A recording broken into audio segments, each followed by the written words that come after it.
So today I am going to teach you about methods of teaching. Okay, I am going to teach how to teach in classroom.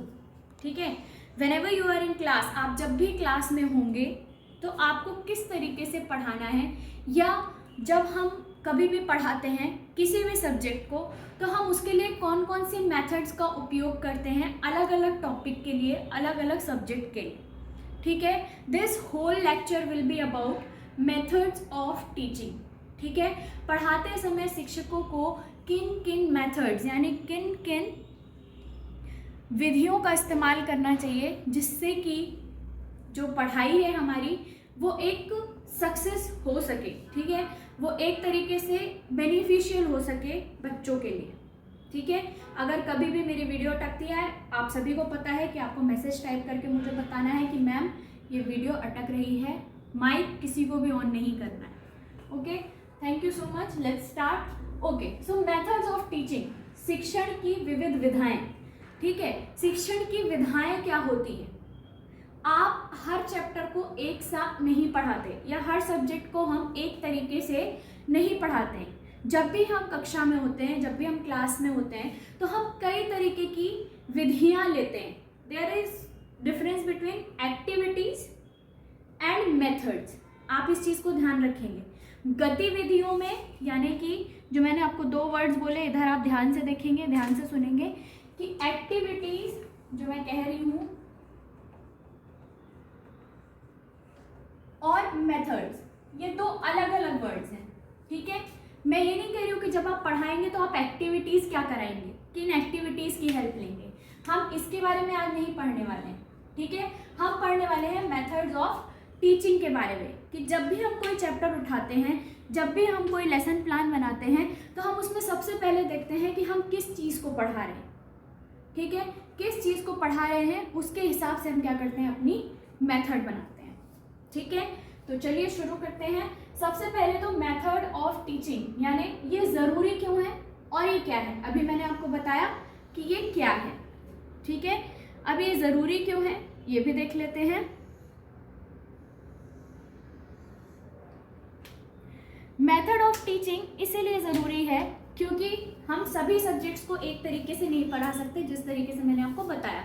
अगर मैं maths पढ़ा रही हूँ, ठीक है, if I am teaching you math, अगर मैं आपको मैथ पढ़ा रही हूँ तो मेरी टीचिंग मेथड आपको एक्सप्लेन करने की नहीं होगी.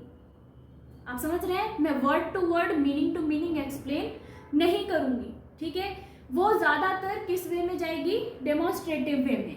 ठीक है, डेमोन्स्ट्रेटिव वे में मतलब कि मैं यहाँ पे आपको कुछ डेमोन्स्ट्रेट करूँगी, सम नंबर्स. ठीक है, तब आप उधर से आप उसके बारे में जानेंगे. ठीक है, मैथ्स जो होता है जनरली वो क्या होता है, टीचर सेंटर्ड मेथड के अंदर आता है. ठीक है, अब जैसा कि मैंने आपको कहा कि मैथ, ठीक है, अब हम मैथ क्या है, एक टीचर सेंटर्ड मेथड है. लेकिन यही अगर हम इंग्लिश सब्जेक्ट की बात करते हैं तो इंग्लिश क्या है, वो चाइल्ड सेंटर्ड मेथड ज़्यादा उसमें हम यूज़ कर सकते हैं. कब यूज़ कर सकते हैं हम उसमें चाइल्ड सेंटर्ड मेथड, जब जैसे कि अगर हम कुछ ड्रामा पढ़ा रहे हैं बच्चों, ठीक है, तो उसमें हम क्या कर सकते हैं, बच्चों के अलग अलग रोल्स बना सकते हैं. जब हम उनको पढ़ाते हैं तो हम क्या करते हैं, रोल बनाते हैं. ठीक है, उनको अलग अलग एक एक किरदार दिया जाता है, एक एक कैरेक्टर दिया जाता है, तो वो क्या हो जाती है, स्टूडेंट सेंटर्ड मेथड. ठीक है, ऐसे ही कभी कभी हम प्रोजेक्टर्स का यूज़ करते हैं कुछ डेमोन्स्ट्रेट करने के लिए. कभी हम बच्चों से कहते हैं प्रोजेक्ट बना के लाइए, तो वो प्रोजेक्ट मेथड्स किस में आती है, स्टूडेंट सेंटर्ड मेथड, जिसमें कि बच्चे के हिसाब से पढ़ाई कराई जाती है. ठीक है, उसको साथ में लेकर के पढ़ाया जाता है. एक्टिविटीज़ क्या होती हैं, बेस्ड ऑन योर लर्निंग, आपके पढ़ाने के तरीके से जो हम उसमें कुछ स्किल्स निकालते हैं वो हम किसके बेसिस पे निकालते हैं, एक्टिविटीज़ के बेसिस पे. ठीक है, आप यहाँ पे ध्यान से समझेंगे कि मेथड्स और एक्टिविटीज़ में बहुत बड़ा डिफरेंस है. अभी हम एक्टिविटीज़ पे फोकस नहीं करते क्योंकि हमारे पास स्किल हंट वाली जो क्लास है उसमें हमको एक्टिविटीज़ के बारे में ही समझाया जाएगा. ठीक है, नाउ अब हम जानते हैं कि factors affecting methods of teaching. ठीक है, ऐसे कौन कौन से फैक्टर्स हैं, ऐसे कौन कौन से कारक हैं जो टीचिंग की मेथड को प्रभावित करते हैं. ठीक है, तो सबसे पहला है कंटेंट टू बी टॉट, यानी कि जो भी विषय, जो भी टॉपिक, जो भी पॉइंट हमको पढ़ाना है वो सबसे ज्यादा डिपेंड करता है किस पे, सबसे ज्यादा फैक्टर क्या है, मेथड्स ऑफ टीचिंग पे क्या करता है, इफेक्ट डालता है। ठीक है, जैसे कि जब हम कोई कंटेंट पढ़ा रहे होंगे तब हम सबसे पहले क्या चूज करेंगे, मेथड। ठीक है, तो क्या मेथड चूज करना है वो किस पे डिपेंड करता है, हमारे कंटेंट पे। ठीक है, तो कंटेंट जो है वो पहला फैक्टर है जो अफेक्ट करता है किसको, हमारी टीचिंग मेथड। ठीक है, यहाँ तक सारी बातें क्लियर हैं, अभी तक जो मैंने बताया वो सभी वॉइस में भी क्लियर होगा I hope. Now let's move on, goals of a teacher. जैसे कि मैंने आपको बताया कि जब आप लेसन प्लान बनाते हैं, ठीक है, आपका जो लेसन प्लान होता है, जो आप पढ़ाने के लिए बच्चों को लेसन प्लान बनाते हैं, उस लेसन प्लान में आपके कुछ गोल्स होते हैं। ठीक है, कि आपको ये लेसन जो है क्या खत्म करना है, उसका क्या आपका मोटिव है इसको खत्म करने का, तब भी आप क्या सेलेक्ट करते हो, एकदम परफेक्ट जो इसमें मेथड यूज हो सकती है टीचिंग के लिए, आप उसी को अपने गोल में सेट करते हो। ठीक है, तो ये गोल, आपके गोल में किसको प्रभावित करते हैं, मेथड ऑफ टीचिंग को। ठीक है, इसके बाद आता है availability of teaching ads. Teaching ads की अवेलेबिलिटी, ठीक है, टीचिंग एड्स की अवेलेबिलिटी, ये फैक्टर्स भी होते हैं जो वो अफेक्ट करते हैं किसको, आपकी मेथड ऑफ टीचिंग को। मे बी आप किसका एड यूज करना चाहते हैं, मे बी आप स्मार्ट क्लासेस का एड यूज करना चाहते हैं। ठीक है, ये टीचिंग एड है। स्मार्ट क्लास जो है वो आजकल की आपकी क्या है, एक टीचिंग एड है। मैप क्या है आपकी, टीचिंग एड है। ठीक है, टीचिंग एड आप सभी लोग मुझे लगता है समझते होंगे। मैं 2 मिनट का टॉपिक टीचिंग एड पे भी लेना चाहूंगी। अब हम ये समझ लेते हैं कि टीचिंग एड्स होते क्या है। ठीक है, टीचिंग एड्स क्या होते हैं, आप लोग को ध्यान से सुनाई दे रहा होगा। टीचिंग एड के बारे में मैं बताना चाहती हूँ। टीचिंग एड्स यानी कि जब आप कुछ चीज पढ़ाते हैं, तो आप कोई सब्जेक्ट जब आप पढ़ा रहे हैं, कोई टॉपिक जब आप पढ़ा रहे हैं, तो आप कुछ तरीके के उपकरणों का या कुछ प्रोजेक्ट्स का या मैप्स का यूज करते हैं। ठीक है, जैसे अभी मैं आपको पढ़ा रही हूँ, मेरे लिए टीचिंग एड क्या है, बोर्ड, व्हाइट बोर्ड। ठीक है, I am teaching you and this is white board, मेरा एड है। मार्कर, ये मेरा एड है। ठीक है, नाउ अब आपके लिए कुछ लोग टीचिंग एड क्या हो सकते हैं, मैप्स हो सकते हैं। ठीक है, आपके स्मार्ट क्लासेस आपके टीचिंग एड हो सकते हैं। यानी जिस भी तरीके से, जिस भी एक ऑब्जेक्ट के रूप में जब आप बच्चे को उस चीज, उस सब्जेक्ट के नॉलेज दे रहे हो, उस टॉपिक के बारे में बता रहे हो, उसको हम क्या कह देते हैं, टीचिंग एड। सहायक सामग्री कहते हैं, शिक्षण सहायक सामग्री, यानी पढ़ाने के लिए उपयोग में लाई गई सामग्री। ठीक है, वो प्रोजेक्ट भी हो सकता है, चार्ट पेपर भी हो सकता है, मैप्स हो सकते हैं, कटआउट्स हो सकते हैं, आपके द्वारा बनाई गई ड्राइंग्स हो सकती हैं, कोई मॉडल हो सकता है, एक्सपेरिमेंट में जो हम प्रोडक्ट यूज करते हैं, जैसे कुछ केमिकल्स यूज करते हैं, वो जो उनका लाइव सैंपल्स होते हैं, वो टीचिंग एड्स के अंतर्गत आ सकते हैं। यानी वो सारी सामग्रियां, इसको हम क्या बोलते हैं, शिक्षण सामग्री।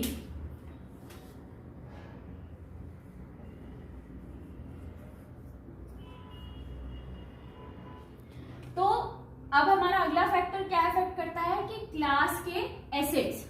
ठीक है, क्लास हमारी किस तरीके की है, हमको क्लास को किस तरीके से उपयोग में लेना है, क्योंकि हम क्लासरूम भी डेकोरेट करते हैं, क्लासरूम डेकोरेशंस वगैरह भी इंपॉर्टेंट होती है। कुछ टॉपिक्स हम क्लासरूम के अंदर होने वाली चीजों से ही पढ़ा देते हैं। ठीक है, क्लासरूम में मौजूदा चीजों का भी हम उपयोग करके जब हम पढ़ाते हैं, तो इस एसेट को भी हमको क्या करना है, यूज करना है। तब जब हम कोई भी मेथड ऑफ टीचिंग सेलेक्ट कर रहे होते हैं तब। ठीक है, अब मेथड ऑफ टीचिंग किस लिए भी जरूरी होती है, क्लास असेसमेंट और इवेल्युएशन के लिए। एनुअल इवेल्युएशन होता है, मतलब बच्चों को जब हम चेक करते हैं कि उनसे किस तरीके से कोई चीज बनी है या नहीं, उसके लिए भी हमको मेथड्स ऑफ टीचिंग के फैक्ट, मतलब मेथड्स ऑफ टीचिंग को ये भी क्या करता है, इफेक्ट डालता है। ठीक है, एक तरीके का कारक ये भी है। इसके बाद बच्चे जो है क्लास में अलग अलग तरीके के होते हैं। ठीक है, कुछ को हो सकता है, कुछ को डेमोन्स्ट्रेटिव वे पसंद, मतलब समझ में आ जाए। ठीक है, जैसे मैं आपको पढ़ा रही हूँ, ये one sided way, that means I am speaking and you guys are only listening. आप लोग सिर्फ सुन रहे हो, ये वन वे ऑफ टीचिंग है, ठीक है। ये टीचर सेंटर्ड है। मुझे नहीं पता आप में से कितनों को आ रहा है कितनों को नहीं। हो सकता है कुछ लोगों को ये मेथड समझ में आ रही हो और अच्छी भी लग रही हो, ठीक है। ये मेथड में आप सभी लोग क्या है, कंफर्टेबल हैं और आप लोगों को इजीली टॉपिक अंडरस्टैंड किया जा रहा है, ठीक है, हो रहा है, ठीक है। लेकिन कुछ लोग ऐसे हो सकते हैं जिनको अगर मैं कहूं कि आप लोग इसको समझा दीजिए, तो हो सकता है उनको तब ज्यादा समझ में आ जाए। That means you guys will be role playing me, ठीक है। उस टाइम पे आप क्लास के लीडर बन जाओगे। कुछ लोग उस टाइम पे क्लास के क्या बन जाएंगे, लीडर बन जाएंगे। जैसे जस्ट फॉर एग्जाम्पल मैं साजिया को कहती हूँ, साजिया को ये चीज ऐसे समझ में नहीं आती कि मैडम बस पढ़ाते जा रही है, ठीक है। मुझे मैडम के पढ़ाने में समझ में नहीं आ रहा क्योंकि एक लेक्चर मेथड है, मैं सिर्फ आपको क्या कर रही हूँ, लेक्चर दे रही हूँ, ठीक है। कुछ बच्चों को मेरी जगह पे खड़े होके जब तक दूसरे को ये चीज नहीं समझा देंगे तब तक उनको वो चीज समझ में नहीं आएगी, ठीक है। तो हमको इस चीज का भी ध्यान रखना है क्योंकि ये भी जो फैक्टर होता है इंडिविजुअल डिस्पैरिटीज का, ये भी बहुत ही ज्यादा इंपॉर्टेंट होता है क्योंकि अलग अलग बच्चों को अलग अलग मेथड से चीजें समझ में आती। तो जब भी आप टीचिंग करेंगे आपको इस चीज का ध्यान रखना है कि आप जब पढ़ा रहे हो तो आप एटलीस्ट 2 मेथड्स का यूज करेंगे पढ़ाने के टाइम पे, या मल्टीपल मेथड्स का भी यूज आप सिंगुलर टॉपिक के लिए भी कर सकते हैं, ठीक है। अब हमारे ये ऑब्जेक्टिव्स क्या होते हैं, क्या जरूरत होती है इसको पढ़ाने की।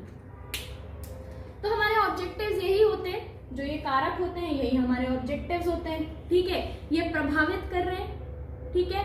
अब ऑब्जेक्टिव क्या है कि टीचर को क्या आना चाहिए, मेथड्स, मतलब बच्चों को ज्यादा से ज्यादा कन्वे करते आना चाहिए, ठीक है। ये ऑब्जेक्टिव होता है, ठीक है। टीचर अपने मन के अनुसार कोई भी मेथड का सिलेक्शन करके अपने टॉपिक को अपने अनुसार ढाल सकता है, ठीक है। ये हमारा ऑब्जेक्टिव होता है, ठीक है। अपने हिसाब से आप कोई भी टीचिंग एड का इस्तेमाल कर सकते हैं। टीचर जो है वो बिल्कुल फ्री होता है इसमें चूज करने में कि उसको किस विधि का इस्तेमाल करना है, ठीक है। ऑब्जेक्टिव में और भी हम क्या लिख सकते हैं कि हम मेथड ऑफ टीचिंग का इस्तेमाल क्यों करते हैं, ताकि हम किसी भी टॉपिक को इजीली बच्चों को अंडरस्टैंड करा सके, उनके इवैल्यूएशन और असेसमेंट में हमको प्रॉब्लम ना आए और हम ज्यादा से ज्यादा इंटरेक्शन कर सकें किनके साथ, बच्चों के साथ।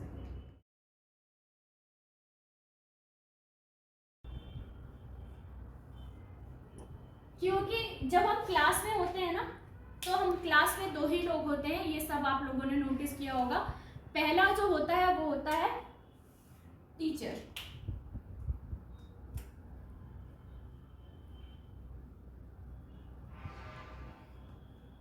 ठीक है। और दूसरा कौन होता है आपकी क्लास में, स्टूडेंट्स,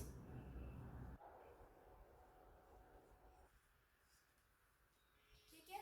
तो 2 ही तरीके से वे पॉसिबल है इस चीज के लिए, टीचिंग कराने के लिए, है ना। तो पहला वे हमारा क्या है, टीचर सेंटर्ड, यानी कि टीचर सेंटर्ड यानी कि शिक्षक केंद्रित, ठीक है। इसको हम क्या बोलेंगे, शिक्षक केंद्रित। अब जैसे कि ये वर्ड से ही आपको क्लियर होगा कि शिक्षक केंद्रित का मतलब क्या होता है। शिक्षक केंद्रित का मतलब होता है जिसमें टीचर जो है वो एक लीडर का रोल प्ले करता है, उसमें बच्चों का इन्वॉल्वमेंट बहुत कम होता है, ठीक है। तो उसको हम क्या कहते हैं, teacher centred approach, teacher centred method, ठीक है। इसमें जो हम टीचर्स हैं उनका रोल क्या होगा, ज्यादा होगा, ठीक है। इसमें हम बच्चों का इन्वॉल्वमेंट क्या कर देते हैं, कम कर देते हैं। और यहाँ पे आ जाता है हमारा स्टूडेंट सेंटर्ड। स्टूडेंट सेंटर्ड में क्या होता है, छात्र संबंधी,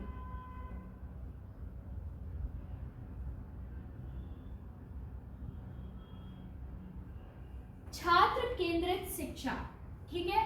अब इसमें क्या होता है, हम बच्चों को क्लास का लीडर या वो उस लीडर को रोल प्ले करते हैं, ठीक है।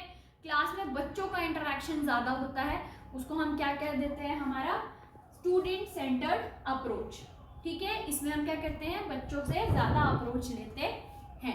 ठीक है, अभी हम इसको समझेंगे। सबसे पहले इसमें आता है टीचर में लेक्चर मेथड। ठीक है, सबसे पहली मेथड क्या आती है,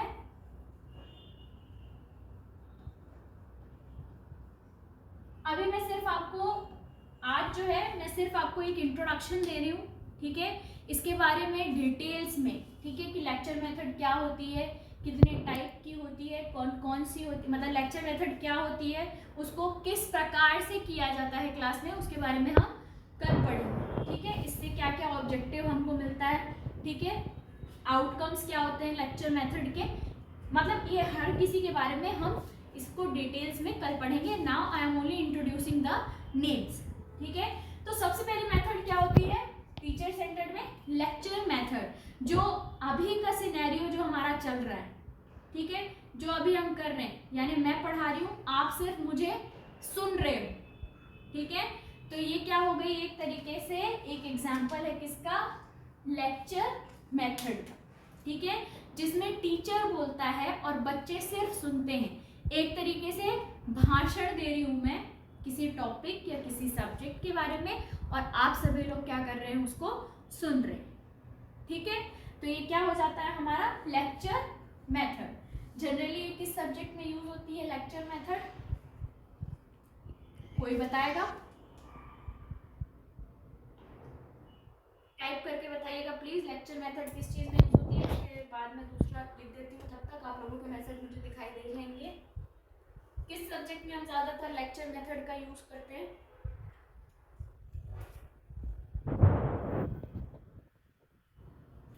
मैसेज नहीं आया क्या, आ रहा है message, okay very good Sana ma'am, English और social science.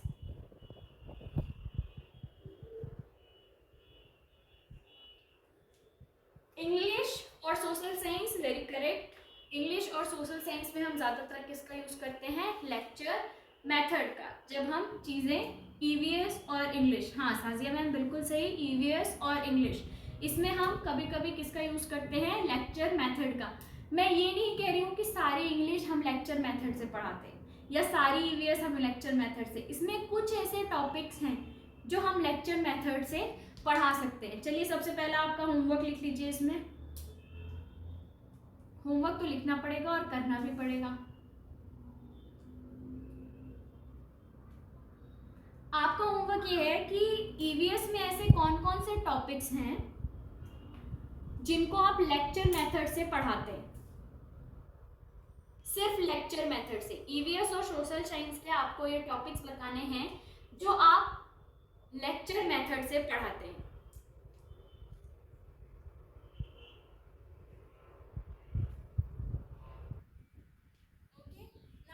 Come to next method, that is demonstrative method. Demonstrative method का मतलब कोई चीज डेमोन्स्ट्रेशन के साथ पढ़ाना। ठीक है, अब इसका भी जवाब दे दीजिए कि डेमोन्स्ट्रेशन मेथड क्या होती है। डेमोन्स्ट्रेशन मतलब होती है कोई चीज शो करके पढ़ाना, किसी चीज को दिखा करके पढ़ाना। ठीक है, डेमोन्स्ट्रेट करना, सबसे ज्यादा डेमोन्स्ट्रेशन हम किस सब्जेक्ट में करते हैं, फटाफट टाइप कीजिए भाई, किस, हाँ माइक ऑन नहीं करना है प्लीज। ओके ओके, मेरी क्लास के स्टूडेंट्स थोड़े से कम सुनते हैं। You don't need to turn on your mics, आप लोगों को अपने माइक ऑन नहीं करने हैं, सिर्फ टाइप करके बताना है। ठीक है, हाँ जिसने भी माइक ऑन करके बताया था आंसर सही बताया था, और वो डिस्क्वालीफाई हो गया। ठीक है, क्योंकि आपने माइक ऑन किया। तो डेमोन्स्ट्रेटिव मेथड सबसे पहले हम साइंस में यूज़ करते हैं। Very good Sana ma'am, thank you so much Sana. और निहारिका मैम कह रही है योगा में, बिल्कुल सही। आज हमारे साथ निहारिका जो जुड़ी हुई हैं वो योगा के लिए बहुत ही आपने नया टॉपिक जोड़ा है Niharika ma'am, very much thank you. क्योंकि निहारिका जो है वो एक योगा लर्नर है, तो अब योगा में भी हम टीचिंग कर सकते हैं ना, क्योंकि टीचिंग तो एक ऐसा फील्ड है जहाँ पे आप जिसको सिखा रहे हो आप एक टीचर हो। तो अगर हम योगा में टीचिंग कर रहे हैं तो सबसे ज़्यादा हमको लेक्चर मेथड काम नहीं आएगी। अगर मैं आपको लेक्चर दूँ किसी पोजीशन किसी पोस्चर के बारे में तो आपको समझ में नहीं आएगा, what I need to do is to demonstrate. तो सबसे बेनिफिशियल मेथड हम डेमोन्स्ट्रेशन की सबसे ज्यादा कहाँ पे यूज होती है? योगा में। योगा में हर चीज के लिए आपको डेमोन्स्ट्रेशन की जरूरत होती है, ठीक है। By the way science and maths both are correct answers. अब इसका भी आप लिख लेंगे होमवर्क। सेम डेमोन्स्ट्रेटिव मेथड हम साइंस के किस किस टॉपिक में यूज कर सकते हैं, ठीक है। Now let's move on to another method, that is discussion method.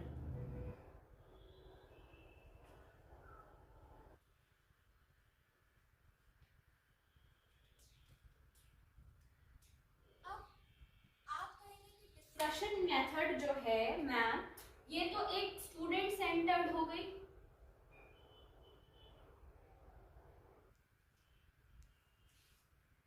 है ना।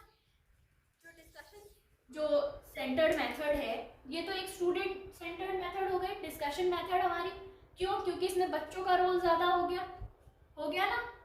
तो फिर ये टीचर सेंटर्ड कैसे हो गई?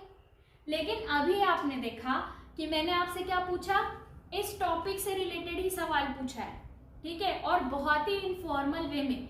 मैंने आपको ये नहीं कहा कि आप कोई टॉपिक ले लीजिए और उस पर डिस्कशन करके बताइए, मैंने ऐसा तो नहीं बोला जिसमें आप लीडर का रोल प्ले कर रहे हो। मैंने आपसे क्या पूछे? सवाल पूछे, ठीक है। मैंने आपसे सवाल पूछे हैं, आपने सोच करके उसका जवाब दिया है, ठीक है। कुछ लोगों ने सेम जवाब दिया है। That means we are discussing on a topic that is related to only the teacher. इसमें लीडर कौन है? सवाल कौन पूछ रहा है? मैं। डिस्कशन किसने स्टार्ट की? मैंने, ठीक है। तो एक इनफॉर्मल तरीके से जो हम डिस्कशन करते हैं वो क्या किसके अंदर आती है? टीचर सेंटर्ड मेथड के अंदर आती है, ठीक है। ये चीज आप हर सब्जेक्ट में हर किसी के साथ करते हैं, है ना। हर सब्जेक्ट में आप करते हैं, हर टॉपिक में ये मेथड आप यूज करते हैं, जो मैंने अभी ये मेथड यूज की, ठीक है। इनफॉर्मल तरीके से मतलब जो टॉपिक हमारा चल रहा था वही। अब ये डिस्कशन मेथड यहाँ पे भी आएगी, स्टूडेंट सेंटर्ड में भी डिस्कशन मेथड होती है, लेकिन उसमें क्या होता है? ग्रुप डिस्कशन होता है, सेमिनार्स होते हैं, ठीक है। ये सारी चीजें किस में आती हैं? कॉन्फ्रेंस होती है, जिसमें आप क्या देते हैं? बच्चों को एक टॉपिक प्रोवाइड करते हैं, वो एक पर्टिकुलर टॉपिक पे एक फॉर्मल डिस्कशन करते हैं, ठीक है। उसको हम स्टूडेंट सेंटर्ड रखते हैं। क्यों? क्योंकि ये बच्चों के इंटरेस्ट के लिए, ठीक है। यहाँ पे मुझे जवाब चाहिए था, ये किसका इंटरेस्ट के लिए है? टीचर के इंटरेस्ट के लिए, इसलिए क्या है? ये टीचर सेंटर्ड, ठीक है। जिस भी मेथड में टीचर रोल प्ले ज्यादा करेगा, टीचर एक लीडर का रोल प्ले करेगा, उसको हम क्या कह देंगे? टीचर सेंटर्ड, ठीक है। और जिस भी जगह पे, जिस भी मेथड में हमारे स्टूडेंट्स का रोल ज्यादा होगा, उसको हम क्या कह देंगे? Student centred method. I hope आप लोगों को यहाँ तक समझ में आ रहा होगा। तो अब हम आगे बढ़ते हैं। हमारे स्टूडेंट सेंटर्ड में सबसे पहली जो मेथड होती है वो क्या होती है? डिस्कशन। मैंने अभी आपको डिस्कशन इसीलिए एक्सप्लेन किया है, ठीक है। मैंने आपको डिस्कशन इसीलिए एक्सप्लेन किया है क्योंकि डिस्कशन जब हम स्टूडेंट्स के साथ कराते हैं तो 3 तरीके के कराते हैं। सबसे पहला ग्रुप डिस्कशन, दूसरा है हमारा सेमिनार्स वगैरह जो हम कराते हैं बच्चों के, ठीक है, और तीसरा है कॉन्फ्रेंस।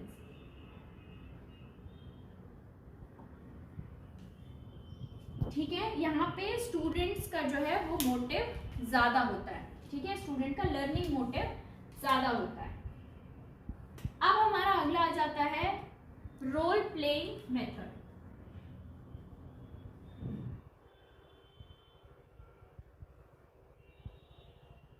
आप चाहो ना तो सभी के बारे में आप सेम होमवर्क लिख सकते हो, आप समझ रहे हो। अगर आपकी पर्सनल इच्छा हो, ये आप ही लोगों के लिए बेटर है क्योंकि जब मैं लेसन प्लान पढ़ाऊंगी तो वहां पे आपको मेथड ऑफ टीचिंग लिखना जरूरी हो जाएगा, ठीक है, कि आप कौन सी मेथड का यूज करके टीचिंग करा रहे हो, ठीक है। तो आपको हर के बारे में, जो ये मैंने 2 के बारे में अभी आपको होमवर्क दिया ना, आप चाहो तो सभी के बारे में भी कर सकते हो, ठीक है, ये आपके लिए बेटर है, मेरे को जवाब नहीं जानना है, ठीक है।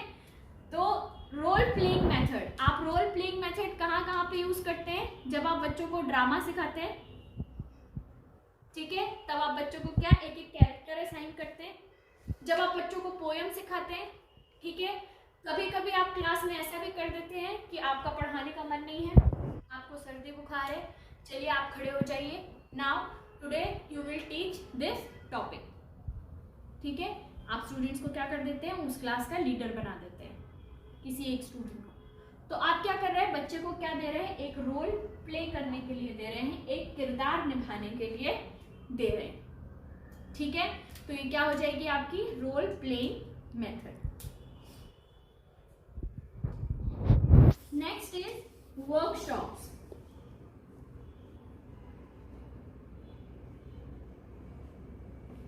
अब ये वर्कशॉप्स क्या होते हैं, तो कभी स्कूल में लगे ही नहीं, अगर किसी को पता है तो बिना माइक ऑन किए प्लीज मैसेज करके बताना कि वर्कशॉप मेथड हम कहाँ पे यूज करते हैं।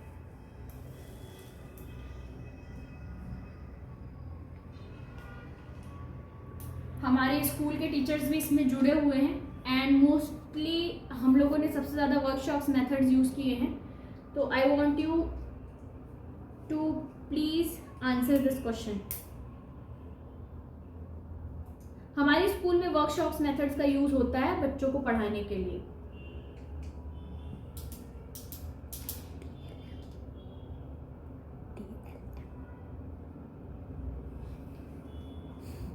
Please write the answer fast, we don't have whole day, जल्दी सैटरडे है।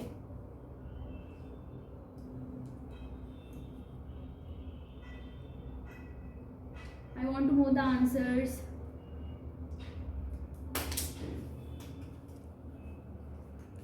नोबडी। हमारे स्कूल्स में वर्कशॉप्स तब होते हैं जब हम चिल्ड्रन फेयर लगाते हैं, बाल मेला जब हम आयोजित करते हैं, वही वर्कशॉप्स कहलाती हैं, ठीक है। अभी अभी हमारे यहाँ एक TLM फेयर लगा था। TLM मतलब टीचिंग लर्निंग मटेरियल फेयर, मतलब मेला। मेला हम उसको, वो नहीं, झूला नहीं लगता उसमें, लेकिन हम उसको मेला इसीलिए कहते हैं क्योंकि उसमें हम बहुत सारी चीज़ें क्या करते हैं, टीचर्स के द्वारा बनाई गई शो करते हैं, ठीक है। उसमें सब्जेक्टिव TLMs होते हैं। TLM आपके सबसे बेस्ट टीचिंग एड में आते हैं। TLMs जो होते हैं, TLMs के बारे में भी आपको पता चलेगा, अभी मनीषा मैम शायद इसकी क्लास लेंगी आपने TLMs की, ठीक है, या लास्ट टाइम आपने TLMs कुछ देखे भी होंगे, ठीक है। तो जो हम इनका फेयर लगाते हैं, ठीक है, बच्चों के जो बाल मेला आयोजित किए जाते हैं कई स्कूल्स में, ठीक है, जहाँ पे वो खुद के मॉडल्स लाते हैं, तो उनको हम क्या करते हैं, वर्कशॉप कहते हैं। क्यों? क्योंकि इसमें किसका डेवलपमेंट ज़्यादा हो रहा है, इन्वॉल्वमेंट किसकी सबसे ज़्यादा है, स्टूडेंट्स की सबसे ज़्यादा है, ठीक है। बच्चे ठेला भी लगाते हैं बहुत सारी चीज़ों के, कूपन्स भी लगाते हैं, एडमिनिस्ट्रेशन भी बच्चों का होता है। तो इनमें अलग अलग तरीके के हम को एजुकेशनल फील्ड्स का डेवलपमेंट करते हैं। को एजुकेशनल फील्ड्स क्या होते हैं, एजुकेशनल फील्ड हमारे क्या क्या हो गए, थोड़ा सा इस चीज़ को ध्यान से सुन लेंगे कि एजुकेशनल फील्ड क्या होता है। आप सभी लोगों ने, मुझे लगता है जितने लोग स्कूल में काम करते हैं सभी लोग रिजल्ट ज़रूर बनाते हैं, है ना। तो how many of you are going to tell me what are the co educational fields जिसमें आप मन से नंबर भर देते हैं? एनीवन? जिसका हम कभी टेस्ट नहीं लेते और को एजुकेशनल फील्ड्स के बारे में हम नंबर फ्री में देते हैं बच्चों को। Now tell me what are the co educational fields. Result में ही बता दीजिए, बहुत सारे होते हैं, 10-11 तो होते हैं, एक आध भी बता दीजिए।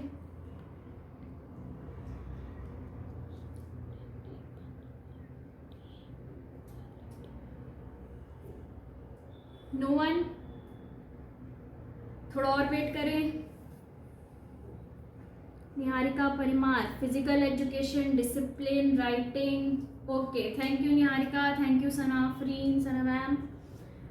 हाँ, को educational field, yes Prachi, behaviour, honesty, courage, punctuality, ठीक है, सोशल हेल्पिंग, ठीक है। इसमें हम बच्चों को नंबर एक्स्ट्रा ऐसे दे देते हैं, है ना।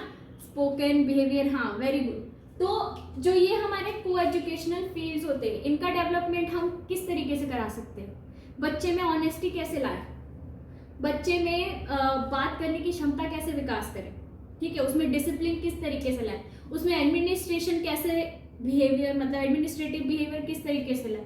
तो ये सारी चीज़ों के लिए हम क्या करते हैं, एक वर्कशॉप ऑर्गेनाइज करते हैं, ठीक है। तो ये सारी चीज़ें क्या आती हैं, उसमें इन्वॉल्व हो जाती हैं, बच्चे में डेवलप हो जाती है, ठीक है। तो वर्कशॉप्स इसीलिए ज़रूरी होती हैं आपके बच्चों के विकास के लिए। आपके छात्र केंद्रित जो मेथड ऑफ टीचिंग है उसमें हम क्या यूज़ करते हैं, वर्कशॉप्स, ठीक है। Now let's understand the next method, that is project method.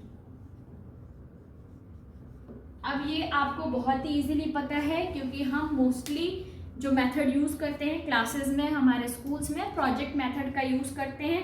Project बनाने के लिए क्यों दिए जाते हैं बच्चों को, ताकि वो उस टॉपिक के बारे में रिसर्च करें, ठीक है, उस चीज़ को लिखें, उस चीज़ की अगर वो ड्राइंग बनाते हैं, जैसे हम साइंस में अगर मैंने आपको सर्कुलेशन का चैप्टर दिया है, आपको प्रोजेक्ट बनवाना है सर्कुलेशन से रिलेटेड, हार्ट सर्कुलेशन, आपको ह्यूमन सर्कुलेशन से रिलेटेड अगर आपको प्रोजेक्ट बनाना है तो आप क्या करेंगे, आप उस चीज़ को अच्छे से देखेंगे, ठीक है। आप एज अ स्टूडेंट आप उस चीज़ को अच्छे से देखेंगे, उस चीज़ को ड्रॉ करेंगे, और जब आप उस चीज़ को ड्रॉ करके उस प्रोजेक्ट पे बनाएंगे तो जब ये चीज़ आपकी एग्जाम में आएगी तो आपको क्या रहेगी, हमेशा याद रहेगी। क्यों, क्योंकि आपने उस चीज़ को क्या किया है, देख करके ड्रॉ किया है, एक बार आपने उसको क्या कर लिया है, बना लिया है, ठीक है। तो ज़्यादातर मेथड हम किसका यूज़ करते हैं, प्रोजेक्ट मेथड का। किस चीज़ के लिए, बच्चों को पढ़ाने के लिए। और इससे सबसे ज़्यादा किसका फ़ायदा हो रहा है, स्टूडेंट का। सबसे ज़्यादा इन्वॉल्वमेंट किसकी है, स्टूडेंट की, इसीलिए ये क्या है, स्टूडेंट सेंटर्ड मेथड, ठीक है। आई होप आप लोगों को सभी को इधर तक समझ में आ गया होगा।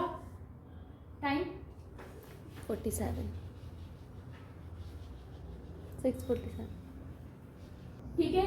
तो सबसे पहली चीज आज हमने क्या पढ़ी उसके बारे में जान लेते हैं। सबसे पहले हमने पढ़ा कि व्हाई और व्हाट इज द नीड। ये आप सभी लोग के लिए एक रिवीजन है, ठीक है, ताकि आपको याद रहे कि आज आपने मेरी क्लास में क्या पढ़ा था, क्योंकि मैं कल एक चीज सेम रिपीट नहीं करूंगी, कल हम कुछ और पढ़ेंगे, ठीक है। Next is factors affecting methods of teaching, ठीक है।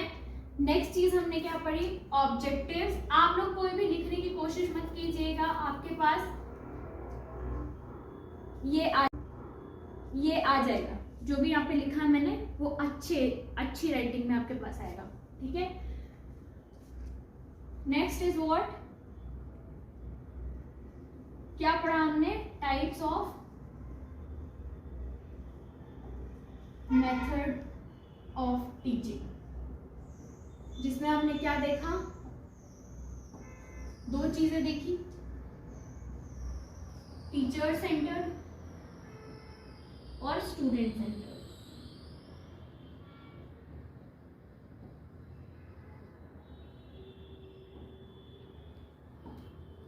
ठीक है।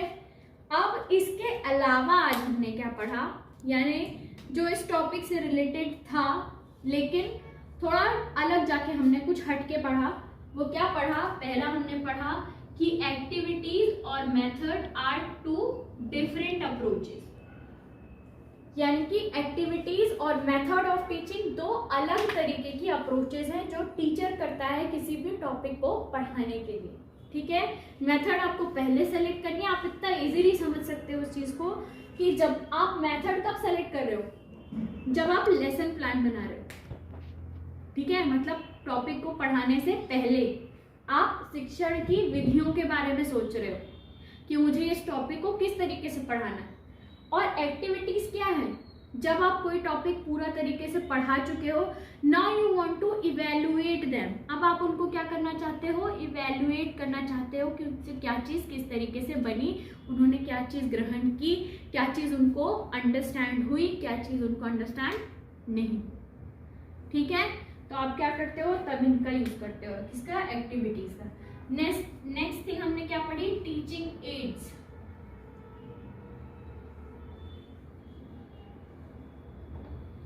टीचिंग एड्स के बारे में पढ़ा, ठीक है। टीचिंग एड्स क्या होते हैं, जो भी सामग्री आप पढ़ाने के लिए इस्तेमाल करते हैं, जो भी, ठीक है, वो क्या कहलाती है, टीचिंग एड्स। राइट नाउ मेरा टीचिंग एड क्या है, बोर्ड और मार्कर्स, ठीक है।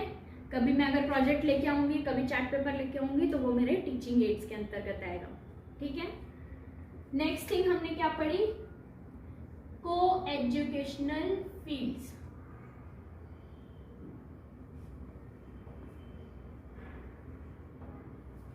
ठीक है, को एजुकेशनल फील्ड्स के बारे में हमने जाना कि ये को एजुकेशनल फील्ड्स क्या होते हैं, जिनमें हम रिजल्ट में ऐसे ही मार्क्स भरते आ रहे हैं, उसको डेवलप कैसे करना है बच्चों के अंतर्गत। ठीक है, तो ये सारी चीजें हमने पढ़ ली। हमारा होमवर्क क्या है आज का, कि इनसे रिलेटेड जो भी हमारी टीचिंग मेथड्स हैं वो किस सब्जेक्ट में कहाँ पे यूज होती हैं, उसके बारे में हमको क्या करना है, निकाल के रखना है कि कौन से टॉपिक में हम कौन सी मेथड यूज करेंगे। ये आपके लिए बेनिफिशियल है, मैं इसको होमवर्क नहीं बोलना चाहूँगी, ये आपकी एक्टिविटी है। आप करना चाहें तो कर सकते हैं, नहीं करना चाहते तो कोई बात नहीं। ठीक है, इट्स अप टू यू, कोई फोर्स नहीं है। पर अगर आप इसको आज निकाल लेंगे तो आपको लेसन प्लान चैप्टर में ज़्यादा प्रॉब्लम नहीं होगी। ठीक है, क्योंकि लेसन प्लान्स ही हमारे इस बार के असाइनमेंट्स में हैं। ठीक है, so thank you for joining the class. अगर आपको कोई डाउट है अभी भी तो आप उस चीज़ को अभी लिखेंगे तो मैं कल सॉल्व करूँगी। ठीक है।